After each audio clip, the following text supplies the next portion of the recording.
Welcome to Direct to Video DVD Extras, a podcast between podcasts where we talk about whatever we want. Now, where's the button on this thing?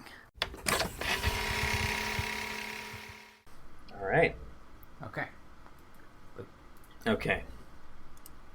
Riveting silence. We should just release an episode someday that's just all ambient work noise. Somebody would listen to that podcast. More importantly, I wasn't saying anything because I figured it sounded like you were going to say something. And then, Yeah. I'm in that haze, that work haze of like, I have a million things to get done and my brain can't focus on any single one of them. Because it keeps trying to switch to the other thing I need to work on, Mm-hmm.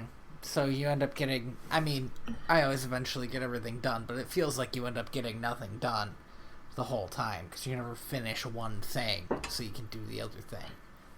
Yeah, so you're kind of just jumping around between stuff until, hopefully either everything gets done or you don't get as much done as you want to. Yes. At some point, the deadline comes crashing in and you finish everything in half an hour. That might just Yeah, exactly. But here's the worst part.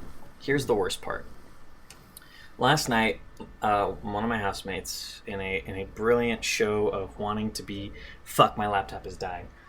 Give me a sec. Okay, perfect. I'm so prepared for today. I'm underneath my desk now. This is all staying in. Oh, yeah. All right. This is the good stuff. This is what the people want to hear. You know what? Can't listen to us talk about Winnie the Pooh. They want to hear us plugging in laptops. Yeah, I'm gonna lie down on the ground. This is a ground cast now. Welcome to the first direct-to-video groundcast. Yep. So my housemate, in this brilliant idea to help us save on our electricity bill, decided, hey, you know what? It gets cold enough at night here in the desert that we could just turn off the cooler, and then as long as we remember to turn it on in the morning, the house will stay cold, but we'll save a bunch on electricity. Uh-huh. So here's the problem, is that he didn't tell anyone he was doing this. Mm-hmm. So come the next morning, I wake up and I'm thinking, man, our house is really hot today. I'm going to go and try to get some work done on campus, like at the library or at a desk somewhere or something. Yeah. I find out from him later that the house got up to about 98 degrees before they realized that nobody had turned the cooler back on. Oh, jeez. That was about 4 hours ago, and our house is still kind of settling into hot. The high 80s. Yeah. Apparently, I learned this from an architect. Apparently, cooling down a house is actually really hard, and you shouldn't turn off your air conditioner, because if it does heat up, then you're just wasting the energy again to cool it back down. Yeah, that's I knew that. But Right, so if a discussion had happened. Yeah, if somebody had told me, hey, what if we decided to turn off the cooler, I would have been like, how about we don't? Because what if we need to cool the house back down, and that would take forever. So I can't get any work done because on top of not being able to focus on any one thing, on top of that, my house and office space is like 90 degrees, so I just can't think, because all I can think about is how uncomfortable and hot it is. Yeah. I have been there. It's in my room, it's cool now, but the air conditioner was broken for a while, and it broke again recently, under warranty, because it was a new one. But, for the past week or so, I've been thinking, man, I have work to get done, and I don't have a laptop anymore, so doing work means having to sit in my room, where it's like 100 degrees, and I have this big old monstrosity instead of my laptop, and I'm like, okay. It doesn't... This is a joke I'm writing. It doesn't help that, like, when you have a desktop, that area of your room is the hottest part of your room at all times. Oh, yes, absolutely. Mm-hmm. And I think one of like my quibbles is that a word? Quibbles? Maybe. Quibbles? Is that a real word? I feel like I just made up a word, but I feel like that's a word that people have used. Quabbles. One of my issues. A cross between a quarrel and a squabble, according to Urban Dictionary. No, wait. This is archaic spelling of equable. So no, it's not a word. All right. One of my problems with having a desktop was always that you see this in TV shows, and at first I thought, and like comic books, and at first you think, oh, that's ridiculous, and it's like people will like play video games at their desktop wearing like nothing but underwear. Mm. But when I built my own desktop, like sure enough, like that corner of my room would be like consistently 90 degrees or so, while the rest of my room would be a cool like 70. Yeah. So having a laptop is great because you don't have that problem. We've all just imagined Andy in his underwear, correct? I don't think anyone actually knows enough that is not fan service. It is that is a disaster scene, which is the name of my new punk rock band, Disaster Scene. Oh, it sounds terrible. I think it sounds great for Bring it home. No, I got nothing. Punchline. Fuck. I was sitting here kind of like hoping you'd cut out. Maybe he said something really funny and I just didn't hear it. Nope. I clean ran out of idea. Mm. I have nothing like really coherent to talk about. Good. That's always the best way to start a podcast. And the reason for that is like my life is consistently been God. The hell, man. What? Why do I even come here? This is bullshit. Oh man. Although I do realize that I've seen a movie that I haven't talked about, that I'm surprised that I haven't talked about it, because I've talked about it to everyone else I know except you, I think. Okay. I mean, I could also talk about something. I don't really have anything to talk about, but I could shoot the shit for a while. Actually, I'm down you know to what? shoot the shit for a while. I am on a time limit though. Yeah, I was thinking it's going to be a short and sweet. I was thinking we should try to make this like recording about an hour. Yeah. Yeah.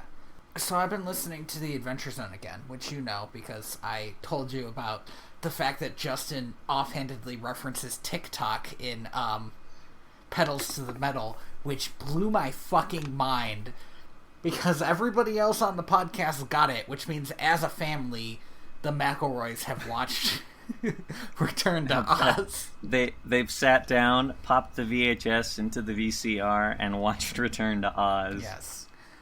So that was amazing. But I've finished it, so I'm listening to it again to like see what cool stuff happens in the story. And how far along are you? I'm about where I was the last time we talked about it. Okay, so Crystal Kingdom? No. I'm finishing up Pedals to the Metal. Oh, I thought by the last time you talked about it, you meant the first time we actually talked about where... It doesn't matter. There's something I noticed that I thought was really interesting. And it happens in Pedals to the Metal. And the first time I listened to it, I thought it happened in Crystal Kingdom, but now I'm pretty sure it is Pedals to the Metal, and it's this.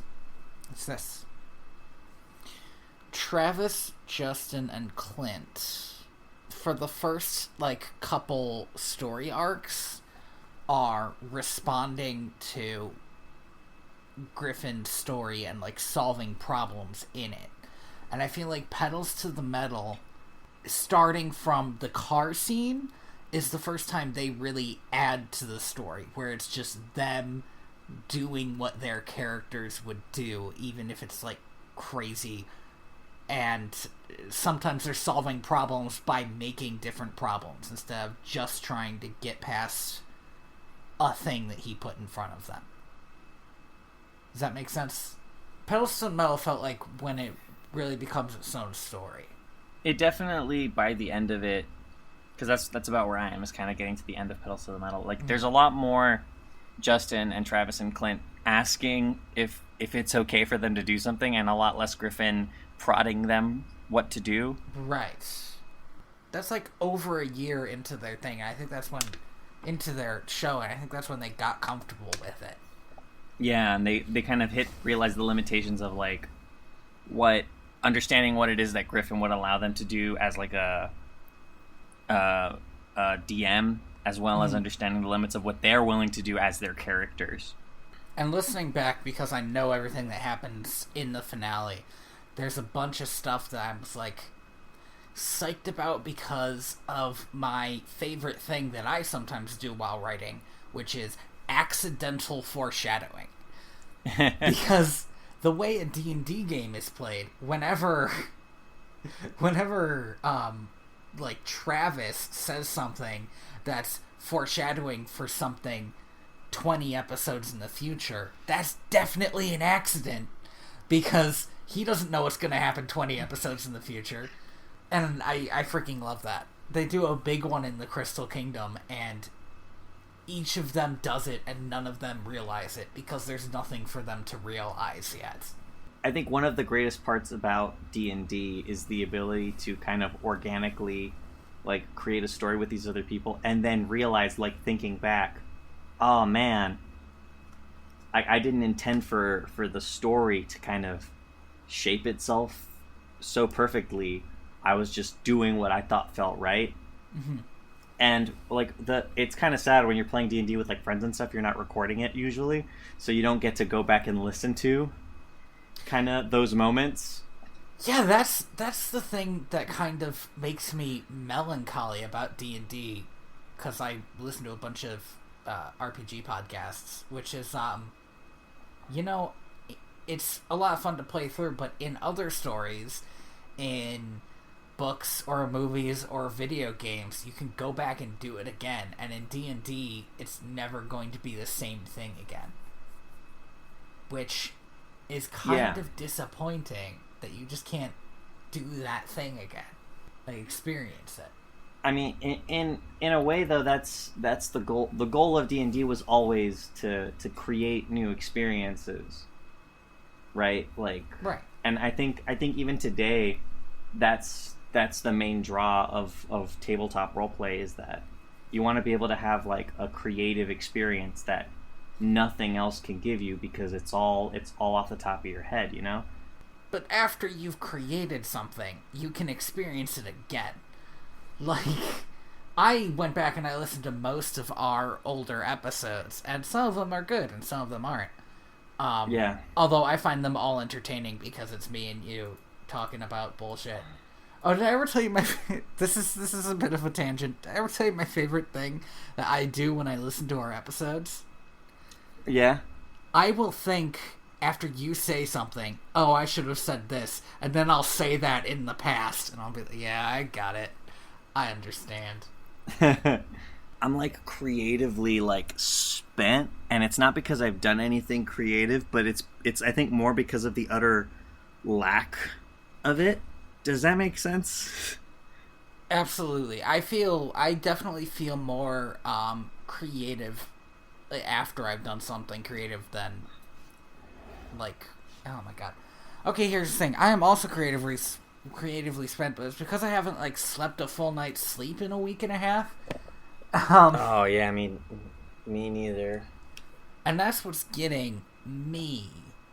But like when you're writing something, and that's the angle I come at most things from. When you're writing something, if you can keep up the momentum of writing, you will be more creative with it.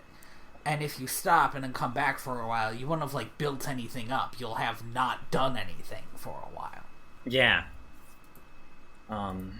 God damn! I hope that this conversation. I'm pooped. I hope this conversation makes sense when we go back and listen to it.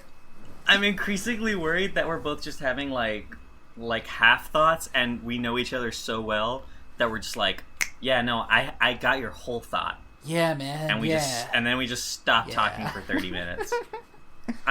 Let me try to get my juices flying. God, that sounds gross. Why do people say that?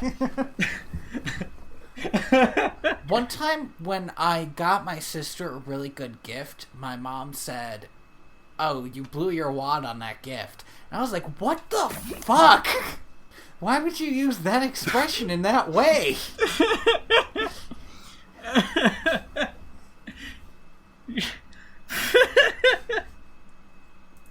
She said that? Yep.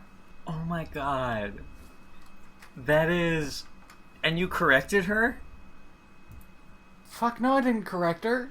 I got grossed out and left the room. So you're telling me it is entirely possible for this situation to happen again? She knew what she was saying, if that's what you're asking. You did not grow up... Are you sure? Yeah, you haven't met my grandmother, who is the most foul-mouthed person on the planet. That's true, but that is hilarious. She taught me the phrase "holy shitting Moses," which is just great. It's just great. That is a good phrase. So, I have been able to watch a couple of films, just kind of like while I was doing homework. Mm-hmm. So I wasn't really like paying attention to them, but I did watch them. One of them, no, three films. Okay, so I watched the original Night of the Living Dead directed by George Romero.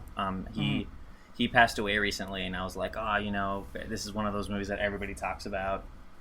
Sure. And sure. That's the modern zombie movie right there, right? Yeah, it's like the first modern zombie. Mm-hmm. And something that like is insane about it is none of the protagonists in this film, spoilers for a movie that came out, God, like 50, 60 years ago. Okay. So none of the protagonists in that movie make it out alive by the end. Interesting. And the other thing is the film doesn't hang on that fact. Like the final protagonist of the film kind of gets like shot in the face by a bunch of survivors, and that's it. Roll credits. Fuck, dude. And like, okay. And there's no ending monologue. There's no nothing. There's no expounded lesson to be learned. The people who killed him didn't realize that he wasn't a zombie. Oh, jeez. They just throw him on the fire with the other corpses, and that's it. And there's something kind of cool about the film. Mm-hmm. Like, it's still very captivating and watchable for a zombie movie, and it has like all of your standard zombie tropes. Like, all of them are in this first movie. You know, you have the guy who tries to fight the zombie but then gets taken out and then comes back later as a zombie. Sure. Somebody gets bit and hides it. Yeah. Well, that one is funny because it's not that somebody gets bit and hides it. It's that one of the characters is bit and they don't realize that could cause zombification. Okay. There's a family. There's a young teenage boyfriend and girlfriend. A car explodes. It's like a very short movie, but a lot of the tropes are there in a base form that you see in every zombie movie ever. Mm-hmm. And I will say that the zombies in this movie are a lot smarter, I think, than zombies are today. In this, they're like picking up stuff and using it to like hit other things and stab people and stuff like that. Okay, because they're not just cannon fodder. I feel like modern zombies are cannon fodder. Yeah. I don't know, the film is structured very interestingly, and I think my favorite part of the whole thing is like there's an offhand mention that the reason the people are coming back from the dead are because of radiation, and it kind of like reminds you how mysterious and weird radiation was back in the 60s. Mm-hmm. I would recommend watching it, and it's got no copyright on it, so you can just go find it on YouTube.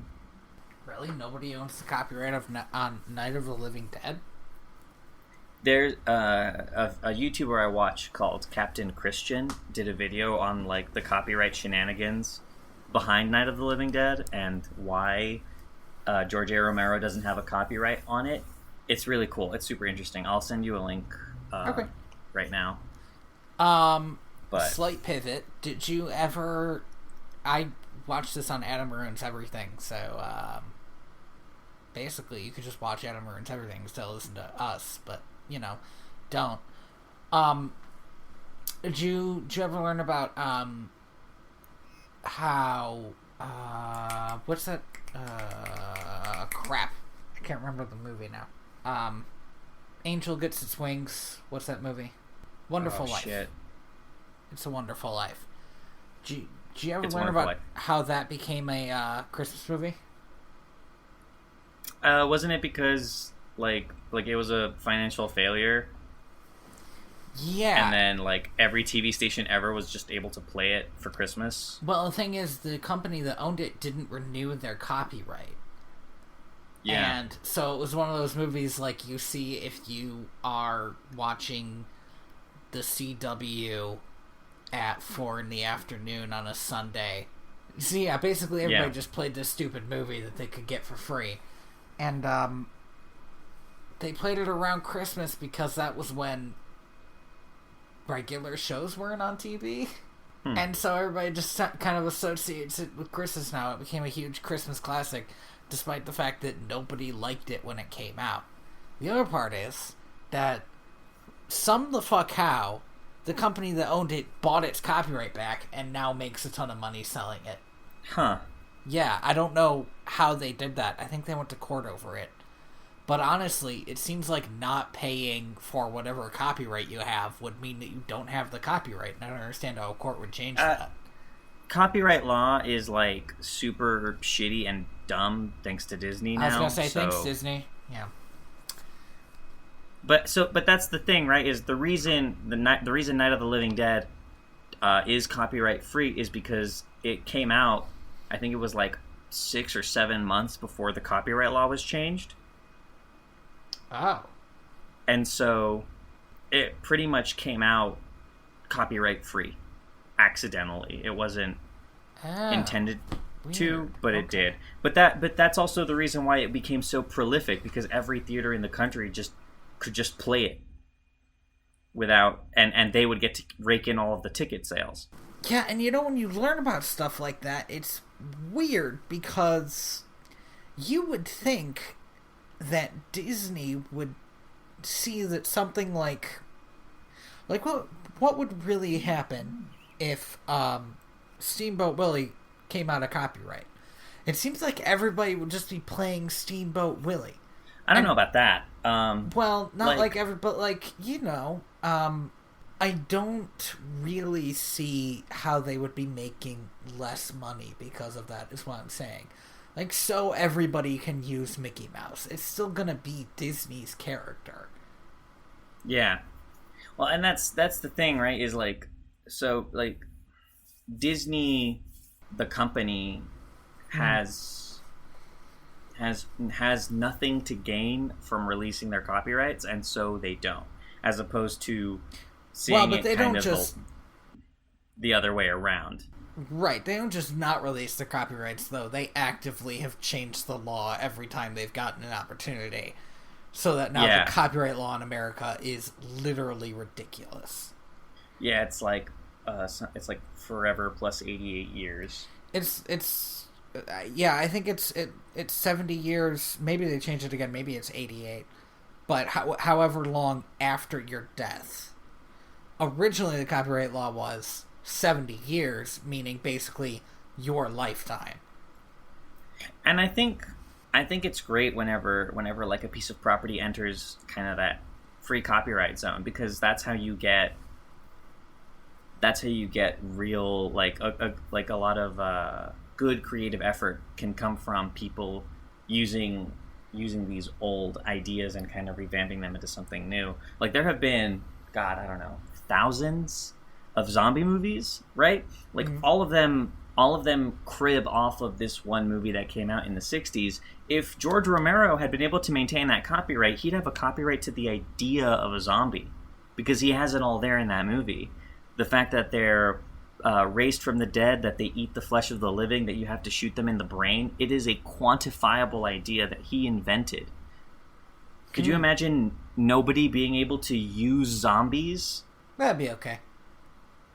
I was gonna say, actually, yeah, like I don't like not you say it like that, but two... like, but you are right. I mean, even talking about movie monsters, you know, you got like Frankenstein and Dracula, and all these are characters from books that I actually personally, and this might just be me as a more literary based person, I'm always a little bit disappointed when Frankenstein can't talk and moan about how awful the world is. Yeah. But, I'm eternally frustrated that there haven't been like to heart, like scene by scene movies of Dracula or Frankenstein, because like we have the technology to do it today. Some of the stuff that happens in Dracula is crazy bonkers and would probably be real good in a movie. Right? But like also like Sherlock Holmes and Tarzan, which, like I told you, I've read the original Tarzan book and it's fucking terrible. And there are a million Sherlock Holmes stories now. Both of those have flourished under not having a copyright. Fun fact. I learned about this while I was on my Sherlock binge a couple of months back. Are you going to tell me about the copyright thing that happened with Holmes? Yes, I am. Okay. Because Sherlock Holmes isn't entirely copyright free in the United States. It is in Europe, and it is in Canada, and it is in most of the world. All of Sherlock Holmes stories are copyright free, open source. Anybody can use them in any form, modify them, resell them, whatever. In the United States, that's only true up until, I believe, the last 4 stories or so, or the last 4 books, or the last 2 books. Oh, because of Mickey or something Mouse. Like that. Yes. And so, in the United States, if you are going to if you want to release a sequel to the Sherlock Holmes mystery novels, it cannot have anything to do with those last 4 stories, which pretty much are just Sherlock Holmes' retirement stories, and like him being old and sad. He was a beekeeper, right? Yeah, something like that. Yeah, that retires and keeps bees. Yeah, okay. So there's a lot of stuff that those stories mention, and you cannot allude to them at all in any form, because those are under copyright.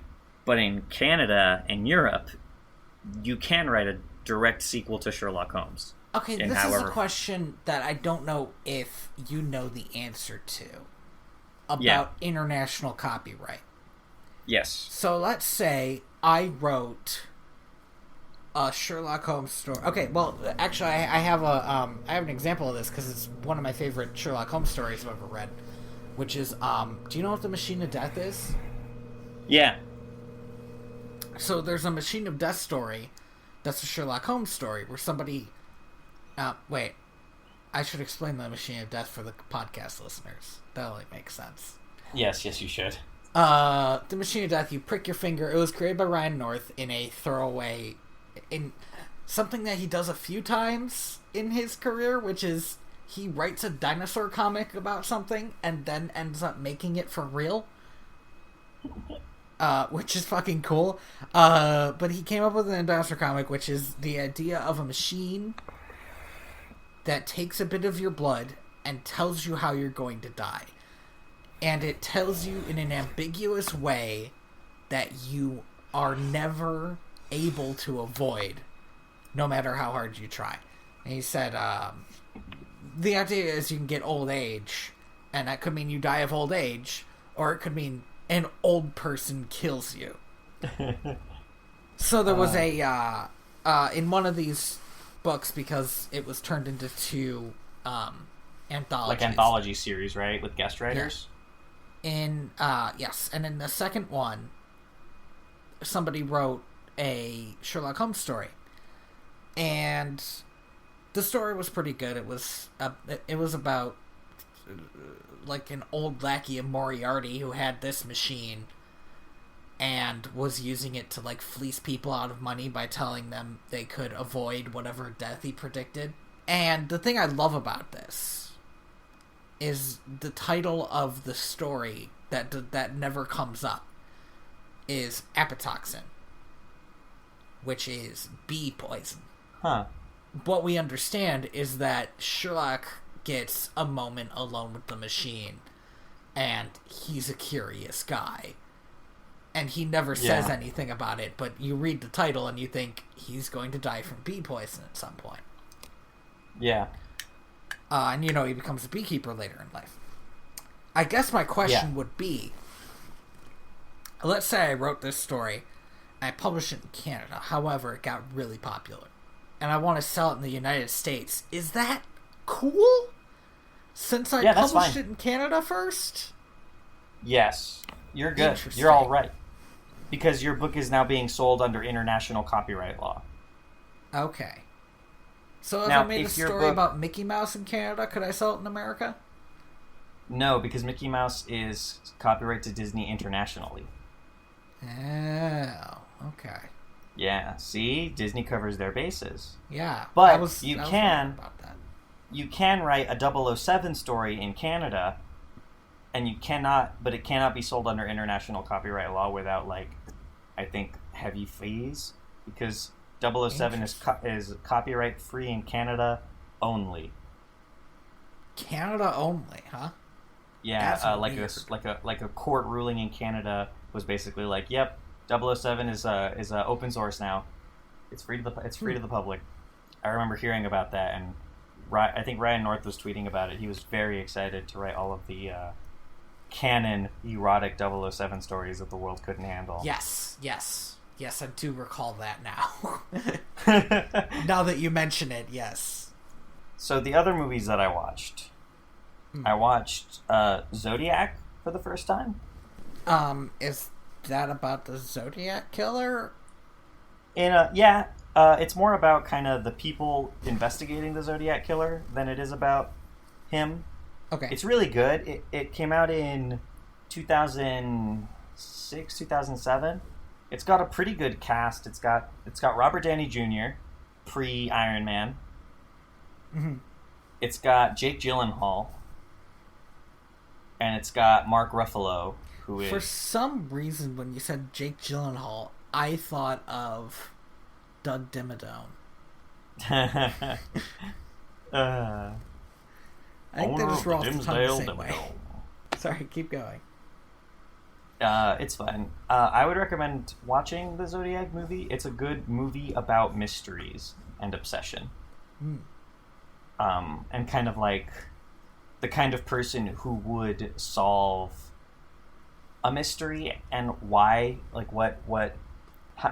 are some people who gain a satisfaction from knowing and not from, and how different they are from people who gain satisfaction from persecuting criminals, right? Okay, yeah. I see what you're saying. Because, yes. Okay. Yes, okay. Jesus. I can't just agree with something. Disaster. I'm trying to...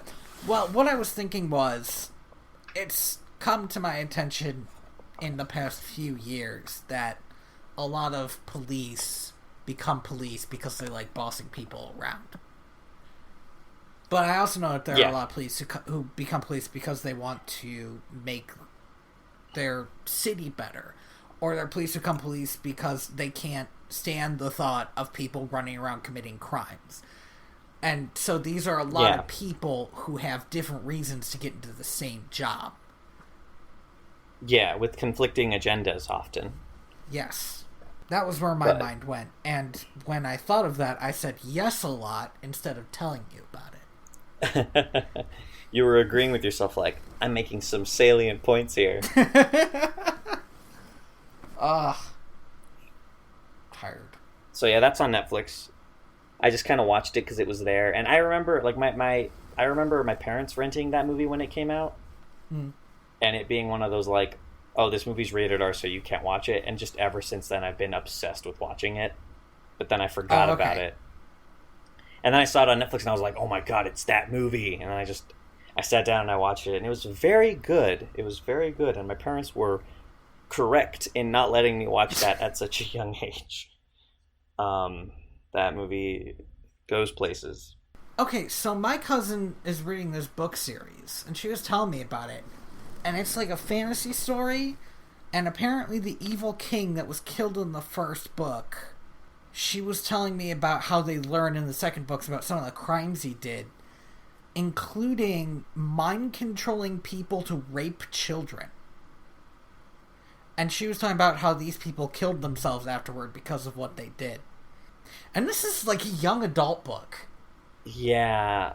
Like, on top of that being, in my personal opinion, very excessive and unnecessary detail.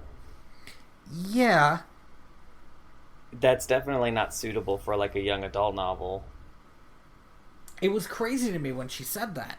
See, I like this book, Sabriel, which I think is pretty dark for a young adult novel because it's got a lot of death in it. But holy fuck! That's nothing. That's nothing to the story she was telling me about it. It's fucking crazy. Yeah, I don't know how I feel. I have rarely in any story, at the mention of something like rape or child rape, my first thought is always, did your story really need that? Yeah, like, does your story gain anything from these words that you've just put into my brain? There's a Jim Butcher series that I stopped reading because you know who Jim Butcher is. Yeah. Right? Dresden Files. But he wrote this other series which I stopped reading because there was like it was never explicit, but there was definitely like a non-consensual sex thing, and I was just not cool with it. I mean, that actually happens in the Dresden Files, but but that's more about, I feel like that's more important for certain character development because they have the White Court, which is should I talk about the different kinds of vampires in the Dresden Files on our movie podcast? How about we put a pin in it and then not? They're sex vampires is what it is. They feed on people through sex, and they can make people want sex. I only read like 3 books in the Dresden series before I got tired of it. Okay. So did he blow up the Red Court yet? I don't fucking know. Where'd you get to, man? It really bothers me when book series, sorry, I'm gonna get off on this fucking tangent. It really bothers me when a book series refuses to number itself. Oh, yeah. Okay, so I've been rereading these because there are like 15 of them, and and the thing is, the titles aren't good. They don't clue you in as to where they go. They're super vague and like mysterious. They're extremely vague.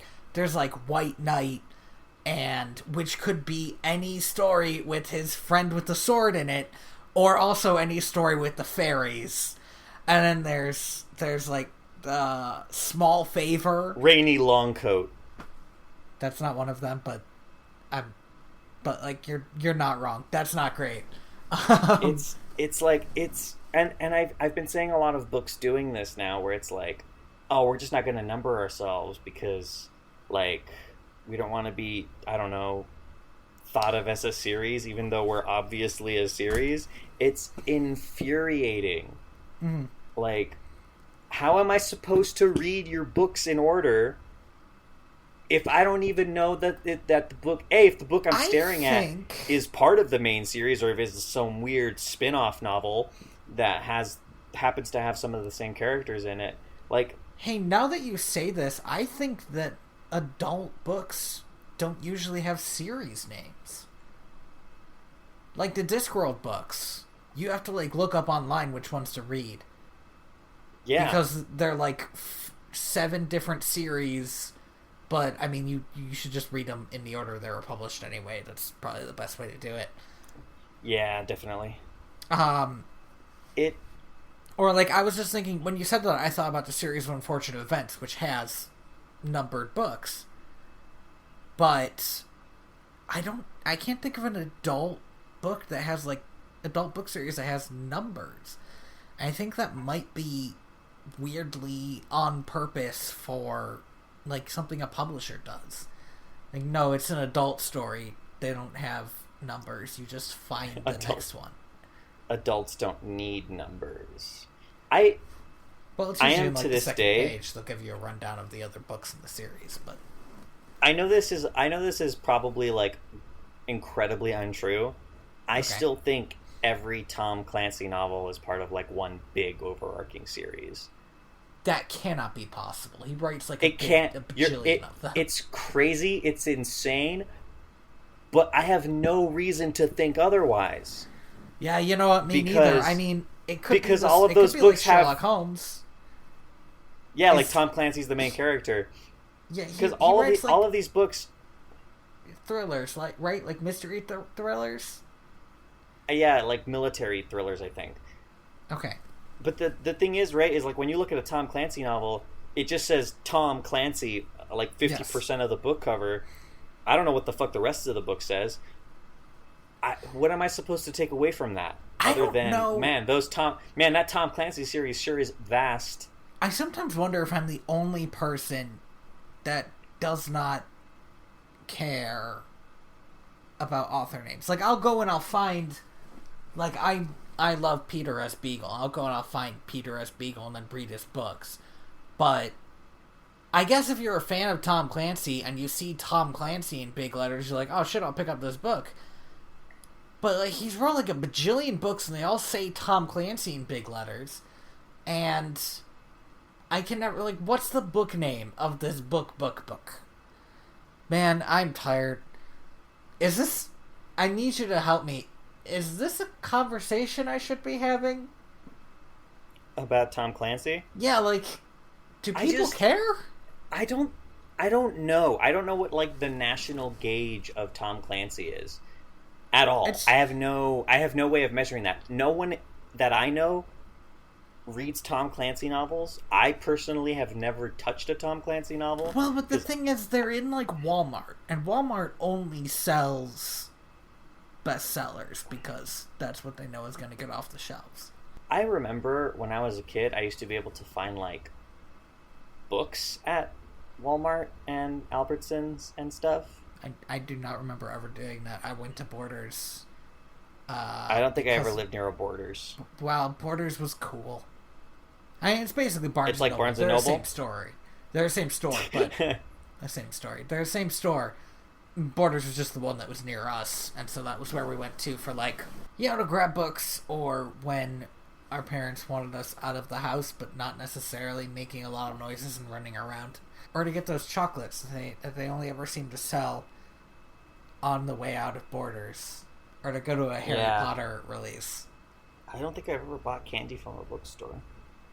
I think by the time I started going to like Barnes and Noble on my own semi-regularly, I already stopped eating most candy. But I hear a lot of good things about the like bookstore chocolates, and I don't know That thing that you what said it is was they're really doing right. sad. What? What? What? I mean, you're just like, I think it sounded like this weird I missed my chance to eat candy thing. Well, like, and it was like, I mean, weirdly sad. You go back and listen to it, you'll see.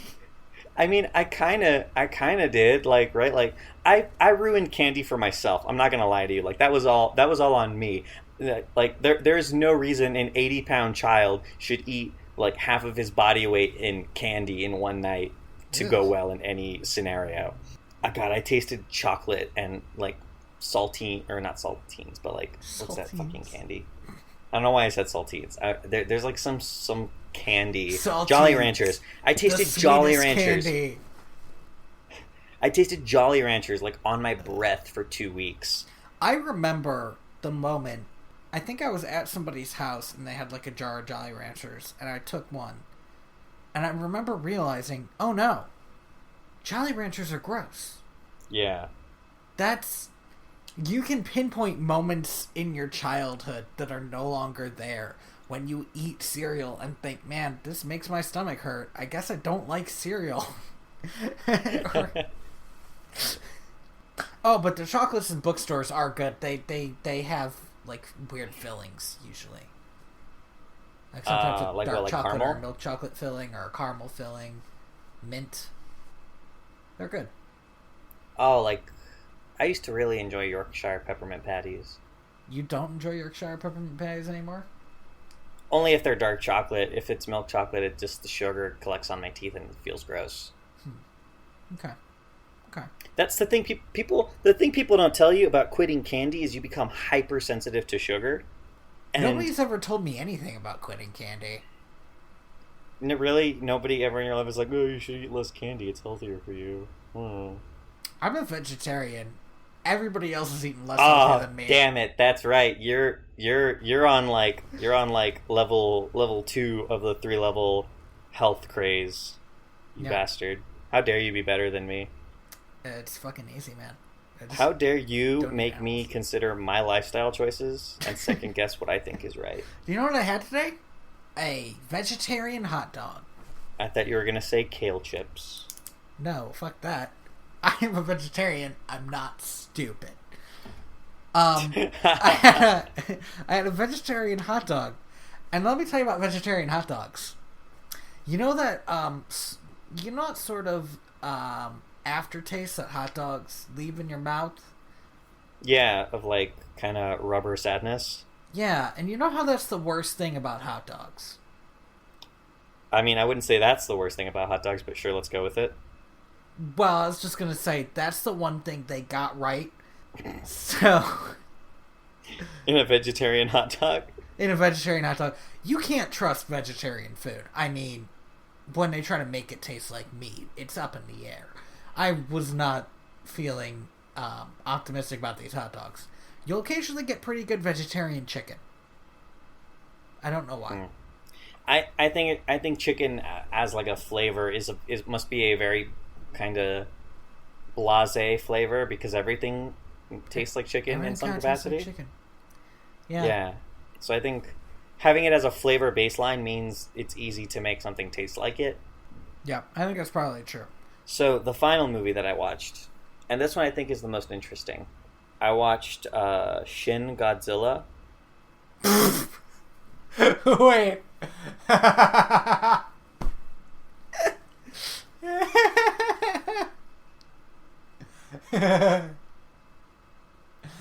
just... You know what? Tell me about this movie, and then I'll tell you if it's what I was thinking of. No, I want you to go first. Okay. So, somebody... I can't remember if they were talking about actually watching Shin Godzilla, or that they thought they were watching Shin Godzilla. It turned out to be a different movie. And it was a tweet that they sent out about this incredibly sad movie. I can't remember what this was about, but it was this incredibly sad movie, and all this like awful interpersonal stuff was happening. And they said you can't really describe the feeling of watching this and thinking, oh, these people are going through hell, and at some point they're probably going to have to deal with Godzilla. Oh my god. Oh man. Oh shit. I think I saw that tweet. Okay. No, I actually watched Shin Godzilla. Okay, which is a Godzilla movie, just so we're clear. Which is very quickly a Godzilla movie. Okay. One of the weirdest. It's got some crazy special effects. Just the way things look is like super weird and alien in a way that's cool, but also like very person in a suit kind of weird. So Shin Godzilla is like a Japan's Godzilla reboot that they did. Right after America released their reboot. Right. Yeah. So it came out like last year or the year before that, and it's, in my opinion, it is a better movie than the American Godzilla. The stakes are much higher. The characters are much more likable and personable. So America Godzilla follows the riveting story of Army Man, and how Army Man's father worked at a nuclear plant in Japan, and then Godzilla killed his dad, and now he has to go Army Man it up all across the world following Godzilla, while also like juggling his familial army man responsibilities until eventually Godzilla kills a bunch of other monsters and goes back into the sea, and Army Man thinks, well, I'm sure glad that my family is safe, and I hope that Godzilla guy never comes back. Also, we blew up a nuke in the ocean. That was fun. Wow, okay. Okay. There was a laser at some point. Anyway. That sounds very bad. I remember... I don't care about Godzilla, so I didn't watch it. I remember people saying that it was pretty good. So, American Godzilla is a pretty good action movie. Like, it's got a lot of great action sequences. The design for the Godzilla monster is really cool and teased really well. I mean, I heard that he looked fat. The plot is lacking in some places. I would describe him as being swole, rotund, thick, or maybe thick. Yeah, with 2 C's. Yeah, no, I got it. Like, I get it. Yeah, just juicy, maybe. All right. So. Anyway, So. Yeah. Shin Godzilla. So Shin Godzilla is a political thriller, and it follows a bunch of. Okay, wait. I'm not. It's just that when you said that, the first thing I thought of was like Star Wars Episode 1. No. Star Wars has been about laser swords for 3 movies, and then they decide to get weirdly politicky with it and do it bad. Well, so Godzilla in Japan has always been like a commentary on politics. Sure. The first one was about Hiroshima and Nagasaki, right?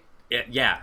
It pretty much exactly that. So this movie follows the career of a couple of understudies in the Japanese government as they have to kind of react to the disaster that is this monster just like running into their city and causing all havoc. The movie focuses a lot more on the politics of trying to get something done in Japan's government, and you get the sense that the people who made this movie believe that Japan is fucked unless they can just get off their asses and become their own country. There's a lot of like government bashing in this film. There's a lot of America bashing in this film, and there's a lot of like industrialization and militarization bashing in this film. Like the film pretty much puts out the thesis statement like the only way Japan can become a good country is if we start solving our own problems and start believing in the next generation of Japan, and stop like thinking America's gonna fix everything for us. I mean, it's not a terrible thesis statement. The issue is all this like post World War II stuff that's still in place, where like, they're not allowed to have are they not allowed to have any army, or is it a certain amount of people? So as of the movie being released, they were allowed to have a minor militarized force, right? A permanent standing army. But Japan has only had a permanent standing army. They call them like the Japanese Defense Force or something like that. The NDF. They've only had a standing army for like 3 years as of the making of that movie. Okay. And there's a point in the movie where the main character tells the Prime Minister of Japan, like he flat out says the line, "The last time our government acted without advice, without discretion, and without the help of other countries, it caused the deaths of 48 million Japanese citizens." Or I think it was 4.8 million Japanese citizens. But I was like, what? Whoa, that's a really heavy line. And at one point in the film, the world pretty much decides we're going to nuke Japan because this giant monster cannot be allowed to live. And at that point, like one of the Prime Minister of Japan like signs a piece of paper and says, "I cannot believe that I'm going to go down in history as the person who let America drop another bomb on our country." And it's like super heavy and super like, and like the final half of the film pretty much becomes like a race against time. Like they need to stop Godzilla and prove that they stopped Godzilla before the world decides to nuke them, because the world sees that as the only solution. It's a really good movie. Yeah, that sounds really good. So, Fuck. It definitely. Wow. Okay. Whew. and the only thing holding this movie back is its cuckoo bananas special effects, which are Godzilla looks weird. Oh. Okay. He looks super freaky, and you will never get over that for the entirety of the film. But that's okay, because the rest of the film is amazing. Yeah, I personally care more about story. Yeah. It is beyond infuriating to me that, like, American Godzilla, or no American movie, I think, can be what this movie does in terms of its, like, portrayal of politics. Like, there are so many just shots of people moving office supplies around that are super tense and action-packed, but it's just, like, people moving desks. Do you know what I genuinely think it is? I think that the American people don't learn about America's failures as much as they should. And I think that's not true in a lot of other countries, but especially in like Japan, where they have been considered the villains of a world war. Yeah. You start to think about the failures of your country after something like that. And I'm not saying America doesn't have failures, because it does, and we just fucking hide them and don't ever talk about them, which is part of the reason why on this podcast we're always talking about Native American race relations. Yeah. But if stuff like that was on the forefront, then I think you could definitely have that kind of movie and have it be American. But it's not, and that kind of movie that is American would be an allegory for 9/11 or something. Which isn't bad in itself, but it's just... Or even like a natural disaster like Hurricane Sandy or Hurricane Katrina, or more recently I think it's Hurricane Henry, and kind of our country's just inability to like provide aid to itself. Yep. But I don't know, but even when America does make movies about global disaster, we make movies like The Day After Tomorrow or Geostorm or San Andreas. Like, yeah, okay. I think AAA Hollywood is incapable of making a political thriller that builds tension when you watch people moving desks into an empty office space. Mm-hmm. That makes that like a genuine plot point of the movie is we need to strike a political deal behind, like a backdoor political deal with France. Most American movies are like obsessed with this idea that you have to have a singular protagonist who does the good thing and a singular bad guy who does the bad thing. Yeah, that's a problem.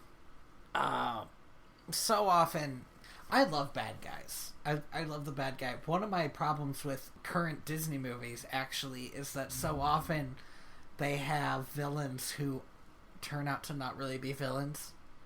Yeah. Like with Frozen, you have Elsa, and with Moana, you have... Oh, I can't remember her name. But the goddess island thing, who was the big bad at the end, and so turned out not really to be a villain.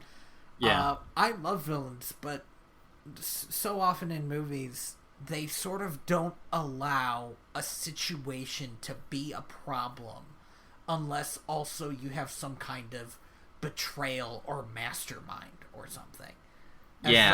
As though the circumstance is not enough. Yeah. I don't know. I think America has a big problem with movies always having to solve problems, and the way we do that is we send in a dude with a gun. Yep. And like, but I have seen some movies that are amazing, and then at random for no reason, like they throw in a bad guy. Yeah. And it's like Interstellar, which I love. I think Interstellar is a fantastic movie. Here's the thing.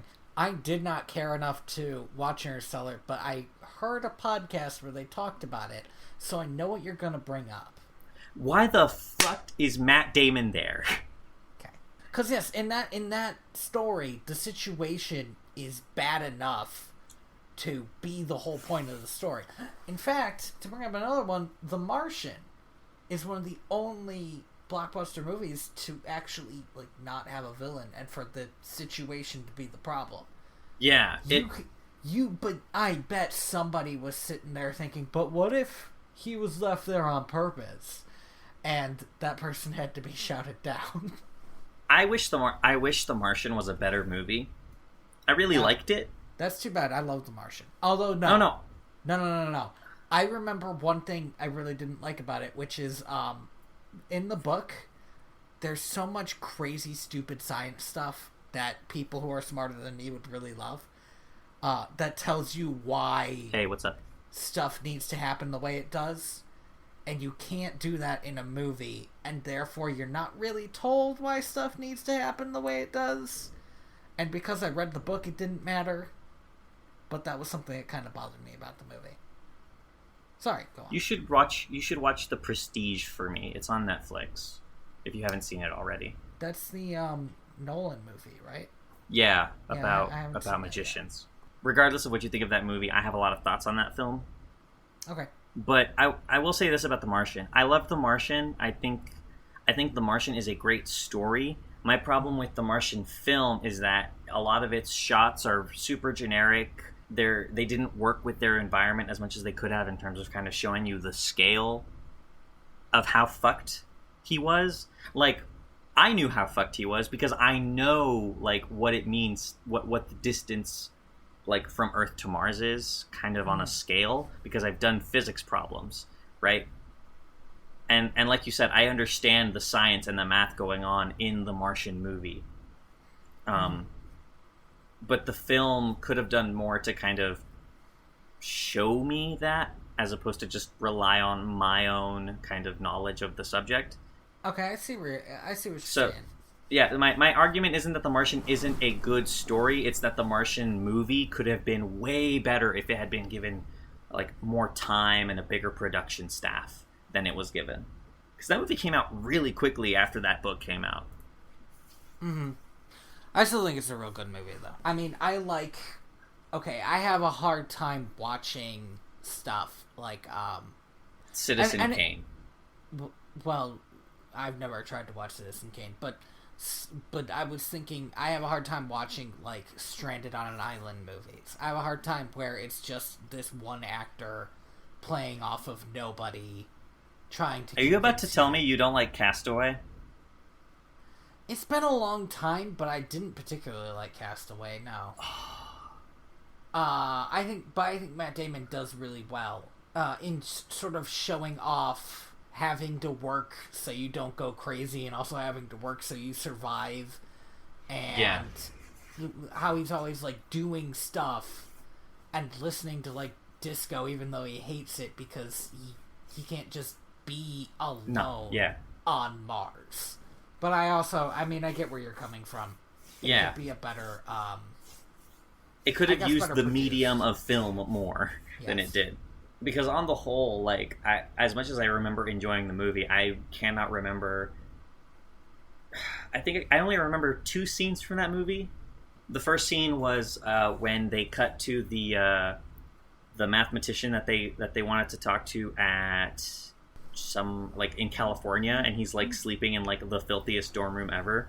And he like wakes up and he's like tripping over himself trying to get out of his own room. So I remember that scene vividly, if only because I like that actor. Right, that was Donald Glover. Yeah, that was Donald Glover, and he had that great scene where he did it really well, where he goes to like the head of the project and explains how this thing could be done, how he's been like doing all the math and obsessing over it, and he how he solved it. Yes, he gets across.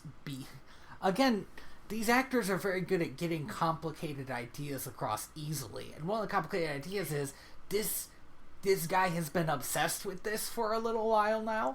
Yeah, and he is so excited about it that he can barely express it. He can barely express the actual idea he's come up with. I know a lot of people who know the science and who know the math hate it when movies do this, but I personally enjoy it when a movie is able to give like a concise like 2-minute TED talk about the topic in question and is able to kind of like let a general audience know the gist of what it is that they're doing and why it is so hard. It's why I like watching mystery stories. Okay, that's a tough needle to thread, though. Yeah, it really is. Thank you for listening to our... Hey, we fucking didn't introduce ourselves again. Oh, son of a bitch. Well, thanks for listening anyway. Yeah, thanks for bearing with us. We're gonna, like... I'm gonna try to... Since we're not splitting it up anymore, we're gonna try to get better with the structure of these DVD extras, I think. I have been Tony Robusto. And I have been your co-host, Andy Reyes. What the fuck? What? Nothing. Dude, I have like 7 homework assignments that all have like multiple pages of problems that I need to like get done. I'm sorry that I don't have a quirky, snarky nickname for you, Reyes. Should be fucking sorry, you bitch. That was very good. That was very well put together. I liked it.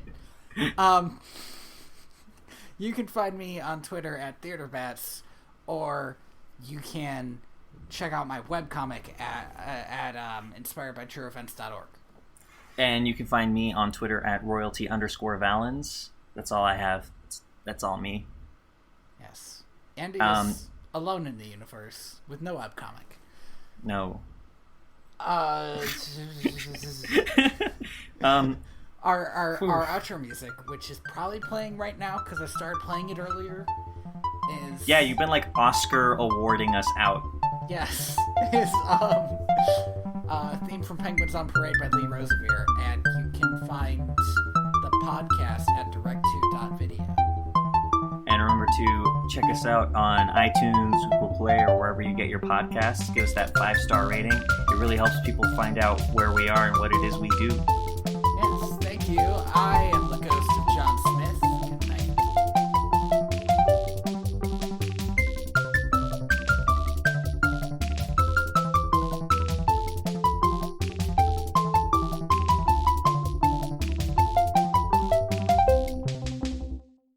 We ended the podcast on "It Really Is," which is fine. I would have liked a joke, but here we are. Wait, I got one. Okay. I got a joke. It's a great joke. Oh boy. Hey, Tony. Yes, Andy. Why did the chicken cross the road? I don't know, Andy. Why? To get to the other side. Oh my god. Ha! Okay. I think Are we got good? Is that all right? Yeah, I wonder if I clipped my audio there. This podcast was a disaster. Yeah. Mm-hmm. That should be the name of this episode. This podcast was a disaster.